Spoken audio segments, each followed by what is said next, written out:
आज के हिंदी के चौथे सेशन में आपका हार्दिक स्वागत है। आज चौथी कविता सवैये, उनका जो लेखक है रसखान, तो रसखान के बारे में बताएंगे। रसखान का असली नाम सैयद इब्राहिम था। रसखान मुस्लिम था, फिर भी उन्होंने भगवान कृष्ण के प्रति अटूट भक्ति थी, अप्रतिम भक्ति थी। वो मुस्लिम था, फिर भी भगवान कृष्ण के प्रति अनन्य भक्ति थी। कृष्ण के श्रृंगार भक्ति के बारे में कई पद उन्होंने लिखे थे।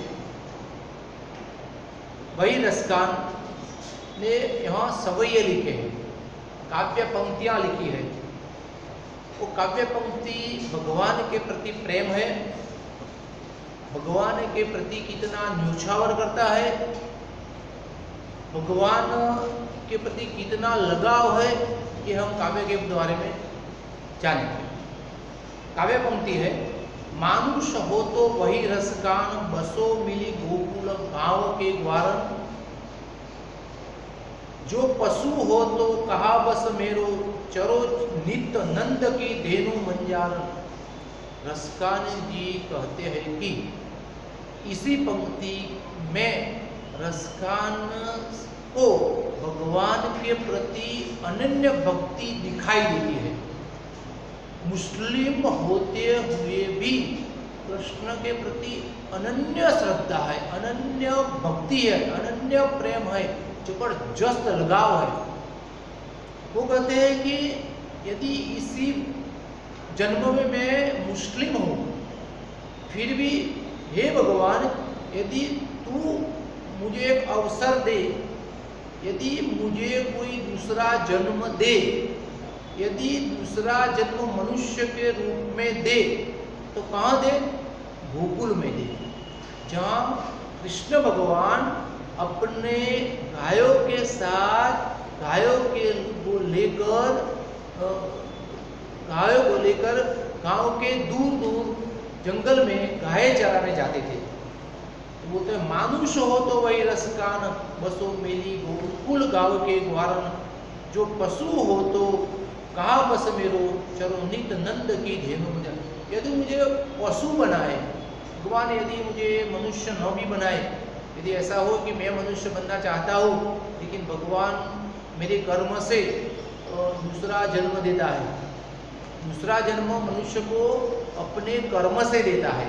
यदि मुझे तू पशु बनाए तो गोकुल गांव के बीच, तो जहाँ गोकुल में गाय चराए करती थी, घास चरने के लिए जाती थी, वही जगह पर मुझे गाय के रूप में बनाओ। पशु रूप में जो बनाता है तो गाय बनाओ। जो कृष्ण अपने गायों के बीच खेलते थे। पाहन हो तो वही गिरी को, जो धर्यो कर छत्र पुरंदर कारण। जो खग हो तो बसेरो करो, मिली कालिंदी कुल कदम्ब विदान। पाहन हो तो वही गिरी को, यदि भगवान मुझे पत्थर बनाना चाहे तो धर्यो कर छत्र पुरंदर पुरंदर धारण। भगवान कहते, रसखान कहते, यदि तुम मुझे पत्थर बनाना चाहते हैं तो गोकुल गांव का जो पर्वत है, गिरिधर गोवर्धन पर्वत है, वो गोवर्धन पर्वत मुझे बनाओ। गोवर्धन पर्वत का एक पत्थर बनाओ। क्यों? कि इंद्र के कोप के कारण भगवान ने ये पर्वत को अपनी उंगलियों से उठाया था, और उसी कारण उसका नाम गिरधर पड़ा।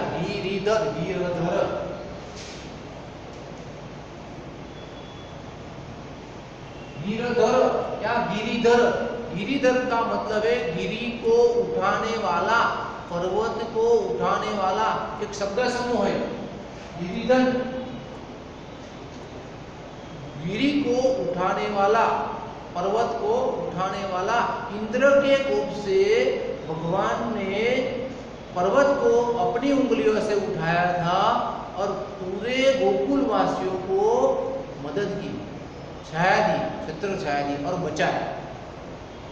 जो खग हो तो बसेरो करो, मेरी कालिंदी कुल कदम्ब की डाल। यदि भगवान तुझे ऐसा लगे कि मैं पक्षी बना, खग मतलब पक्षी, पक्षी बनाना चाहे तो कहता बसेरो करो, मुझे रहना चाहता है। बसेरा मतलब रहना, बसेरा मतलब क्या होता है? रहना। मुझे कहाँ रहना है? तो मिली कालिंदी कुल, कालिंदी कुल, कुल मतलब किनारा, कालिंदी नदी है, यमुना नदी का दूसरा नाम है कालिंदी।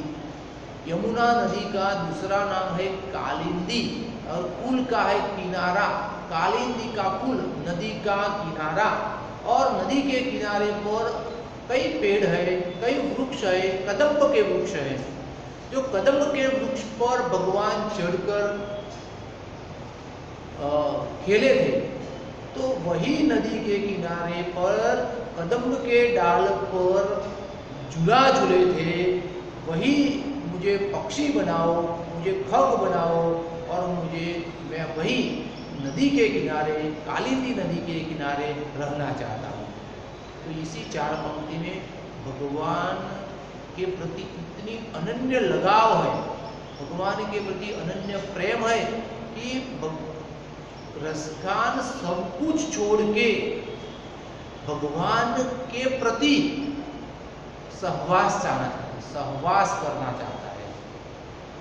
दूसरी पंक्ति है, या लकुटी और कमरिया पर राज तेहु पर को तजी डालो।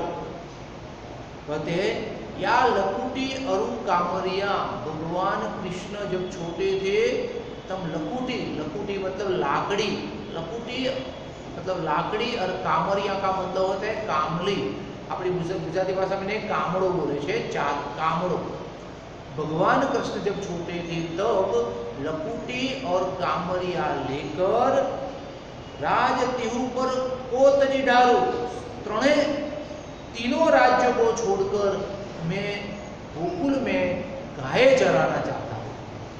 रसकान कितना न्योछावर करता है, देखो रसकान कितना अपना जीवन न्योछावर करना चाहता है कि मुझे 3 लोकों का राज्य भी मिले, 3 लोकों में चाहे कितना भी सुख मिले,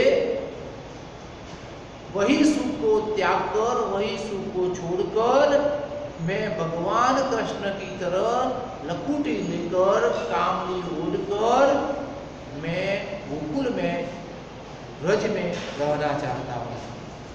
इसी के बारे में कहते हैं रसकान, मुझे 8 सिद्धि 9 निधि को सुख नंद की धेनु चराए विसारो।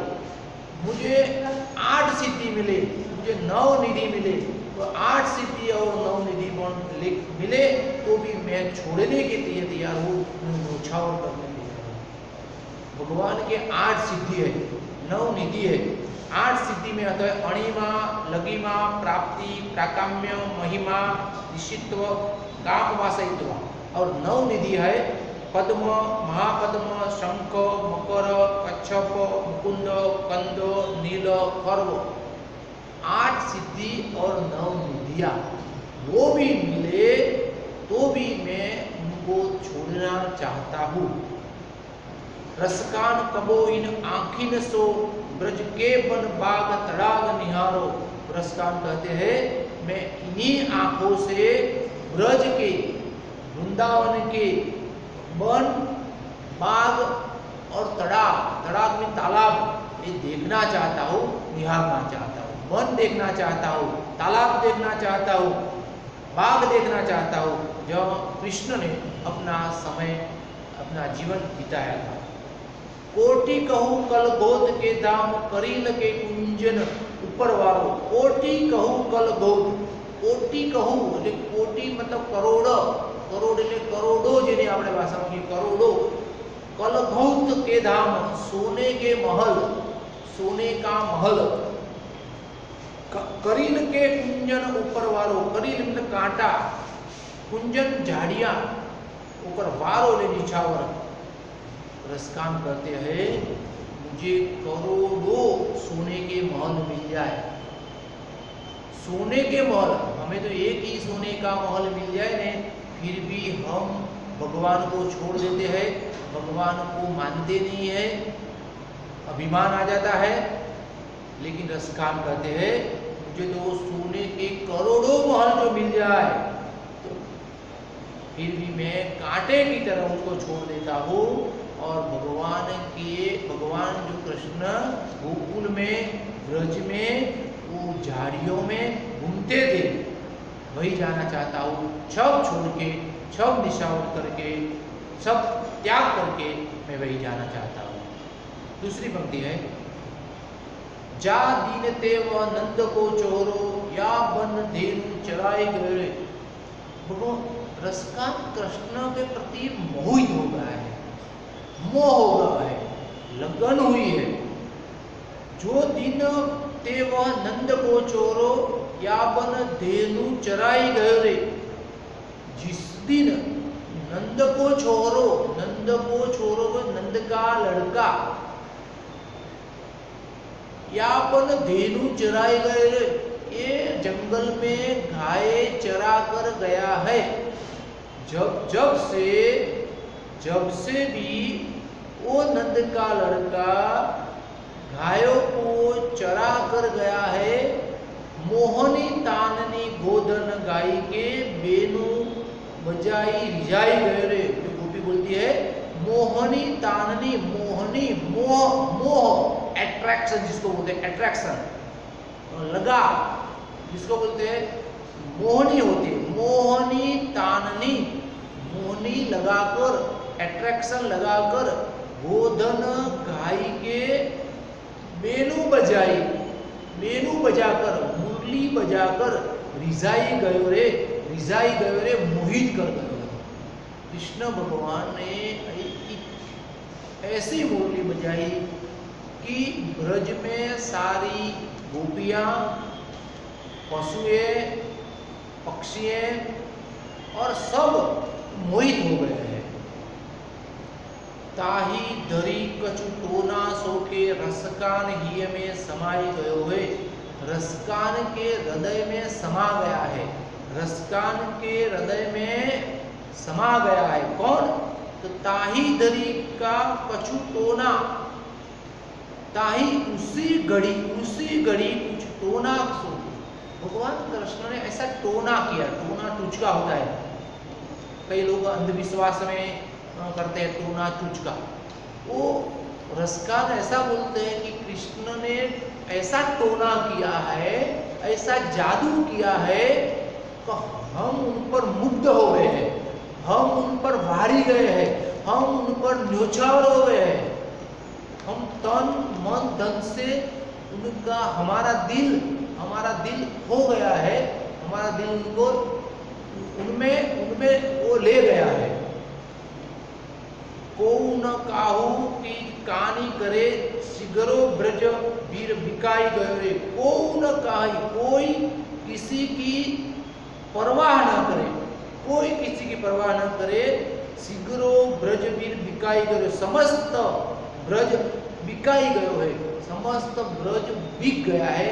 बिक जाना ने बेचाई जो सब लोग, सब ब्रज के गोकुल के, ब्रज के गोवाल, सब गोप और सब गोपियां, सब पशुए, सब ऐसे कृष्ण में ऐसी लगाव है, ऐसे खींच गए हैं कि अपनी सुध-बुध खो बैठे हैं। मोर पखा सिर ऊपर राखी हो, गुंज की माला घरे पहरूंगी। गोपियां बोलती है, गोपियां कहती है कि मोर पखा सिर ऊपर राखी हो। गोपियां कहती है जैसा कृष्ण करते हैं, जैसे कृष्ण स्वांग रचाते, स्वांग रचाना मतलब होता है अलग अलग नाटक करवा, अलग अलग कार्य करવું।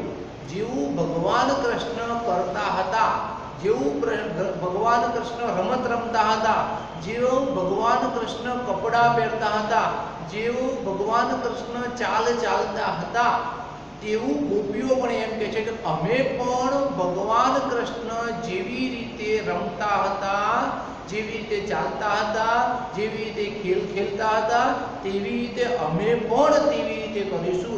मोर पखा सिर ऊपर राख्यो, मोर पखाले मोर पंख, मोरनी पंख, भगवान कृष्ण अपने मस्तक पर मोर पंख धारण करते थे।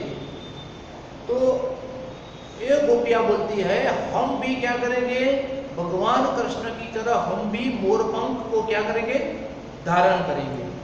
गुंज की माला गरे पहुरी, गुंज गुंज मतलब चणोटी होती, चणोटी लाल चणोटी आवे। कई माटीनी मूर्तिમાં હોય તો માટીની મૂર્તિની અંદર આંખ બનાવવા માટે ચણોટીનો ઉપયોગ કરે છે। લાલ અને કાળા પ્રકારની એક ચણોટી આવે, દાણો આવે નાના, એ ચણોટી આંખ બનાવવા માટે કામમાં આવે છે। તો ગુંજ की माला गरे पहरूंगी, भगवान कृष्ण वो चणोटीनी माळा પહેરતા હતા। भगवान कृष्ण चणोटीनी माळा પહેરતા હતા। भगवान कृष्ण गुंज की माला गले पहरूंगी, तो बोलते भगवान कृष्ण जो गले में गुंज की माला पहनते थे, तो गोपी बोलती मैं भी ये गुंज की माला मैं भी पहनूंगी कृष्ण की तरह। ओढ़ी पीतांबर ले लकुटी पन गोदन ग्वारिन संग फिरूंगी। भगवान कृष्ण पीतांबर पहनते, पीतांबर पीला वस्त्र, पीतांबर पीला वस्त्र पहनते थे। तो पिता और लकुटी लेकर, लकुटी मतलब लकड़ी, लकड़ी मतलब लाकड़ी, भगवान कृष्ण लाकड़ी लईने अने शरीर पर पीतांबर ओढ़ीने गोदन ग्वारिन संग फिरूंगी, गायोनी पाछળ पाछળ गायोने चरावा जता હતા। जिस तरह भगवान कृष्ण पीतांबर ओढ़कर लकुटी लेकर गायों के पीछे पीछे घूमते थे, उसी तरह रसकान भी बोलते हैं, ये गोपियां बोलती है हम भी कृष्ण की तरह पीतांबर ओढ़ेंगे, लाकड़ी लेंगे और गायों के पीछे घूमेंगे। भाव तो वही मेरो रसगानी, सो तेरे कहे सब संग भरूंगी। भाव तो वही मेरो रसगान बोलते हैं भगवान आपको जो पसंद है, भगवान आप जो करते हैं, आपने जो किया है, आपने जो स्वांग रचा है, आपकी मैं नकल करूंगा, आपकी मैं नकल करूंगा, जो आपने जैसा किया है वैसा मैं करूंगा। भाव तो वही मेरो रसकानो, रसकान बोलते हैं भगवान आपको जो अच्छा लगता है मैं करूंगा, भगवान को पसंद है वही मैं करूंगा, भगवान जैसा करते थे वैसा मैं करूंगा। सो तेरे कहे सब स्वांग भरूंगी, भगवान को अच्छा लगता है, रसकान कहते हैं मैं भगवान का की नकल करूंगा। पे मुरली मुरलीधर की अधरा न धरूंगी, गोपी कहती है पे मुरली मुरलीधर की, मुरलीधर मुरली को धारण करने वाला, मुरलीधर मुरली को धारण करने वाला, भगवान कृष्ण ने अपने होठ पर मुरली को धारण की थी। तो वैसे मुरलीधर कहते अधरा न धरी, होठ अधरा, अधर मतलब होठ होता है, होठ अधरा न धरी अधरों न धरूंगी, भगवान ने जो किया मैं करूंगा, भगवान ने जो स्वांग किया वो मैं उनकी नकल करूंगा, बराबर। लेकिन वो गोपी भी बोलती है जो भगवान ने अपने होठ पर मुरली को धारण किया है, वो मुरली को धारण किया है, वो मुरली में अपने होठ पर धारण नहीं करूंगी, अपने होठ पर धारण नहीं करूंगी। क्यों नहीं करूंगी? सब नकल करूंगी लेकिन मुरली को होठ पर धारण नहीं करूंगी। क्यों? क्योंकि ऐसा करने से भगवान की मुरली झूठी हो सकती है। सब स्वांग करूंगा, सब स्वांग करूंगा, सब नकल करूंगा, लेकिन भगवान जिस तरह मुरली बजाते हैं उस तरह भगवान की मुरली मैं अपने होठ पर लेकर नहीं बजाऊंगा, नहीं बजाऊंगी। क्यों? कि मुरली झूठी हो सकती है और मेरे भगवान को अच्छा नहीं लगता। तो इसी काव्य पंक्ति में रसकान के भगवान के प्रति अनन्य भक्ति भाव, अनन्य लगाव, उनके प्रति अनन्य प्रेम दिखाई देता है। तो हम भी भगवान के प्रति हमें जो भी जन्म मिले भगवान के प्रति भगवान का काम करेंगे, भगवान के प्रति अनन्य भक्ति करेंगे और भगवान के ऊपर विश्वास रखेंगे। यही काव्य पंक्ति में एक वाक्य है,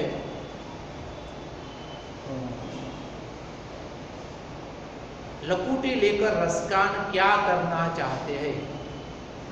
लकुटी लेकर रसकान क्या करना चाहते हैं। लकुटी मतलब लकड़ी लेकर रसकान क्या चाहते हैं, तो लकुटी लेकर भगवान कृष्ण वन में जंगल में कृष्ण की तरह गाय चराना चाहता है, घूमना चाहता है, भटकना चाहता है। क्यों? तो भगवान कृष्ण जैसा भी करता है वही करने में उनको बहुत लगाव था, और जो भी भगवान कृष्ण करते थे वही करने में भगवान का के समीप आना चाहते। बस जो भी करना है भगवान के समीप आना है। पशु बने फिर भी भगवान के समीप आना है, पत्थर बने तो भी भगवान के समीप आना है, पशु बने तो भी भगवान के समीप आना है। मतलब जो भी बनना है लेकिन भगवान की समीप आना है, बस भगवान से दूर नहीं रहना। बस दूसरा है, श्री कृष्ण को रिझाने के लिए गोपी क्या क्या करना चाहती है। गोपी भगवान को रिझाने के लिए, भगवान को खुश करने के लिए जो भगवान ने किया है वही भगवान की नकल करना चाहती है। भगवान ने जो भी किया है वही भगवान की नकल करना चाहती है, भगवान का स्वांग रचाना चाहती है। गोपी कृष्ण की मुरली को अपने अधरों पर क्यों नहीं रखना चाहती? क्योंकि मुरली झूठी हो सकती है और भगवान कृष्ण की मुरली को झूठा करना नहीं चाहती। भगवान कृष्ण की मुरली को वो झूठा करना नहीं चाहती। तो यही प्रश्न है। और हमने एक शब्द समूह भी दिए है, गोधन, गोरूपी धन, मुरलीधर, मुरली को धारण करने वाला। समानार्थी शब्द है आंख, नेत्र, चक्षु, नयन, गिरि, पर्वत है, नित्य, हमेशा, सर्वदा, प्रतिदिन। ये काव्य पंक्तियाँ, ये रसखान के दोहे जो मैंने पढ़ाया है वही आप उनके स्वाध्याय अच्छी तरह पढ़ के लिख। ओके।